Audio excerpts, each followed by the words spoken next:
Hello po, para mas maintindihan niyo po ang tutorial na ito, is gumawa po ako ng video para po mas maintindihan niyo po.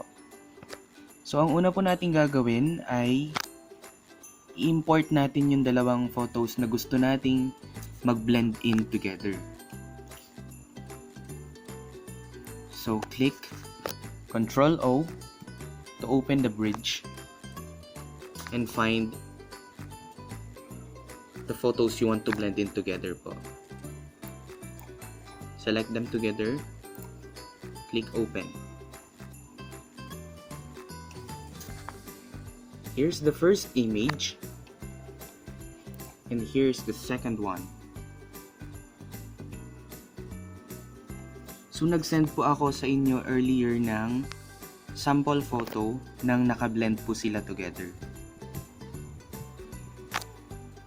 So, ang gagawin ko dito ay magke-create po ako ng new canvas or new file. So, Ctrl N and then select preset and find international paper.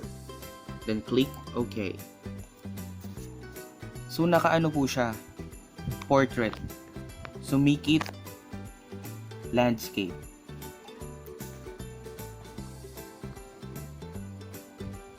Click image, click image rotation, and select 90 degrees counterclockwise. So yung canvas natin is naging landscape na. So ang gagawin ko dito, yung dalawang in-import nating photo kanina, i-click ko yung isa, then ida-drag ko lang siya sa may ginawa nating canvas. Tapos, i-click ko din yung isa at idadrag natin sa canvas. So, ang gagawin ko dito ay i-stretch ko yung photo na isa na gusto kong maging background ng nagka-cough na person.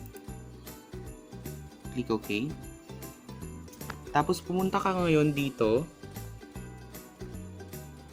Yan, sa may layer menu, click the layer 1, yung umuubo, then itaas mo lang, sir. Yan. Ngayon makikita mo na siya na nakapatong dun sa una nating photo. Here.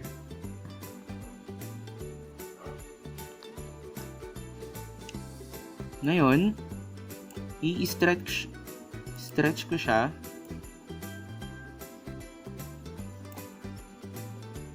Para matakpan niya yung naunang photo. Now, paano sila magbe-blend together? Ang trick dito ay nasa layer menu. Here. I-click mo lang yung umuubo or yung whether na gusto mong mag-blend na photo. Then click opacity. Babaan mo lang yan, sir. Then, at least click select 50% or kahit na anong gusto mo kung gaano siya ka-visible. So at least 66 sa akin. And then the result will be like this.